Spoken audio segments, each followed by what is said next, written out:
Roxy, and today I'm going to share with you a highly requested video that will make you really hungry. So I'm going to share with you what I eat in a day, and these recipes are so easy and healthy and oh my gosh, mouth-wateringly delicious. You will be obsessed.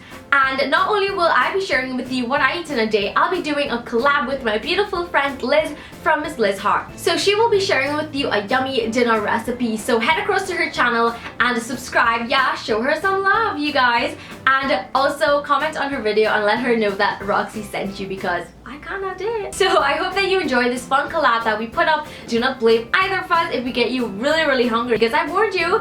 And yeah, with that being said, let's get into this video now. So I start my day every morning with a glass of lemon water and mint leaves. And I love this so much. I know a lot of people tend towards going for caffeine or coffee or something like that, but that really is not as beneficial to your body as lemon water or a gentle detox, because this is great for your skin, your digestive system, so it will help with weight loss, and it's perfect for like boosting your immune system, so it will keep you away from all those icky colds that you really don't want. So I love starting off my morning with something that is absolutely delicious for my body.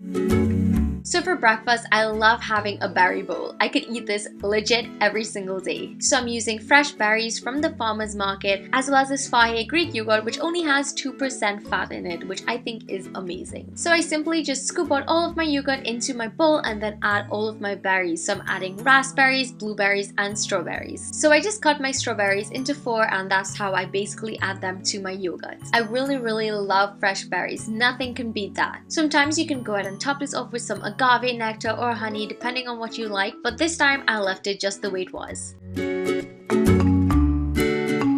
I love eating this every morning as I reply to your emails and your comments.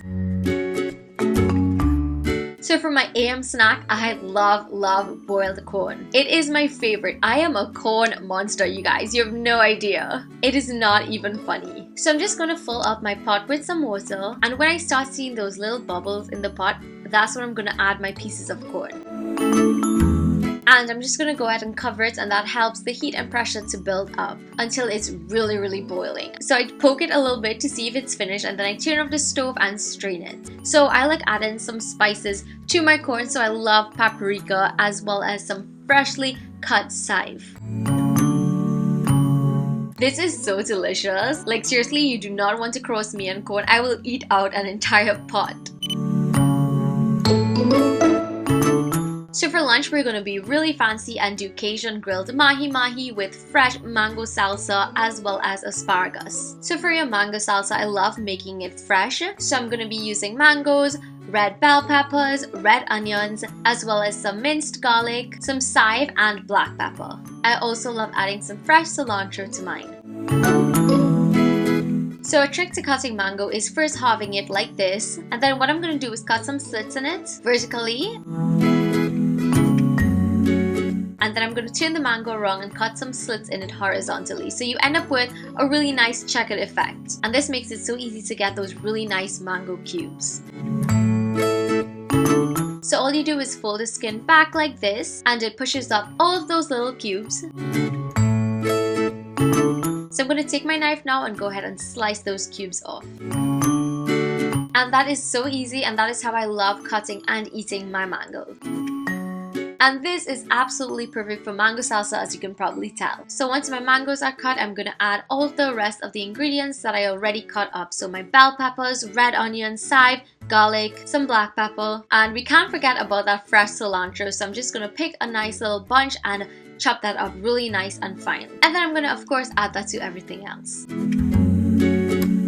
So what I like to do after I mix this a bit is just juice half of a lemon over it, and this really helps to macerate everything and get all of the juices flowing. So this will make your salsa really flavorful. I like to cover it and set it aside in the fridge because this will give you a really nice chilled salsa. So now onto the fish, and we'll be using mahi-mahi fillets, and this is not a dolphin, you guys. It's just a type of fish, and I'm gonna add a Cajun season to both sides of the fillet. Make sure you give it a nice coating, and you can find Cajun seasoning in your grocery store.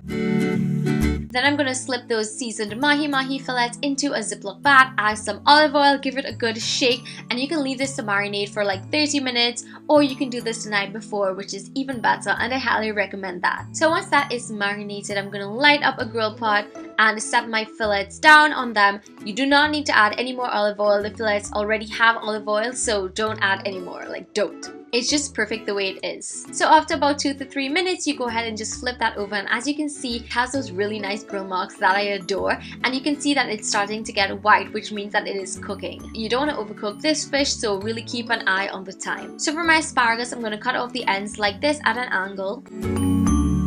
So I'm going to add that into my pot. So you want to be really careful because thin asparagus tend to boil really quickly and they end up being really soggy, so you don't want that. So when it is finished cooked, I'm just going to add that to my grill pot, add some olive oil as well as black pepper for some flavor. So that is basically my lunch. I love it so much and this is a huge favorite of mine. So going back to the asparagus a bit, in the grocery, just be sure to choose really thick, nice bunches of asparagus because it will make the grilling so much easier and you won't have to bother about it getting wilted. And the Cajun seasoned mahi-mahi with the chilled mango salsa, oh my gosh, you have no idea. It is absolutely mouth-watering and you will love it. If you try anything, definitely let me know how it goes. So for my PM snack, I love a caprese salad. And that is pronounced caprese, right? And I'm going to use some grape tomatoes, mozzarella balls, as well as some fresh basil. You're also going to need skewers, but I didn't have any, so I had these flat popsicle ones, which worked perfectly. You gotta make use of what you have, girlfriend. So I'm going to cut my grape tomatoes in half like this and skewer it onto my skewer. So I'm going to alternate between my grape tomato, basil as well as mozzarella. So I'm going to fold my basil leaf, skewer it as well, followed by a mozzarella ball. And once that is finished, I'm going to repeat the process with the half of a grape tomato, basil and a mozzarella ball until I have these delicious caprese bites. Oh my gosh, this is so good. You can go ahead and make the normal salad, but I like having caprese bites because you could kind of moderate yourself and not go crazy overboard and eat all of your caprese bites. And I know you can get tempted, but don't go and eat this entire plate off, as tempting as it may be. Last up for dinner, I'll be making a sweet potato mash with crumbled feta cheese and fresh cilantro. I love baking my potatoes. So first you want to cut slits all over your potato, and yeah, I know it's really crazy looking at me cutting it, but I was really careful, I promise. So I'm going to cut slits all over the potato like this, and then I'm going to put it into foil and drizzle some olive oil onto it. And I'm kind of making a pouch like you see here so the olive oil wouldn't be running all over the place. So after I add my olive oil, I'm just going to fold that foil and make a nice little pouch for my potato. So I'm going to just pop that into the oven at 450 degrees Celsius, and about 45 minutes to an hour later you have your potato. So what I ended up doing was cutting my potato in half to make it bake even faster. So as you can see, the skin literally flakes off your potato, and that is exactly what you want. It's so incredibly soft, so that makes it really easy to mash. So I'm just using a fork to help me do that. And I'm going to go ahead and add some fresh cilantro because I really love fresh seasonings in my food as opposed to using salt, and then I'm adding a little bit of black pepper. And of course, you can't forget the crumbled feta. This is absolutely a fulfilling dinner and I love it so much. So that was the end of What I Eat in a Day collab video with Liz from Miss Liz Heart. Don't forget to check out her video linked on the screen or down below. Give this video a huge thumbs up for more What I Eat in a Day videos and if you enjoyed it, and don't forget to subscribe on your way out if you haven't already so you won't miss a thing. I'll see you in my next video. Bye!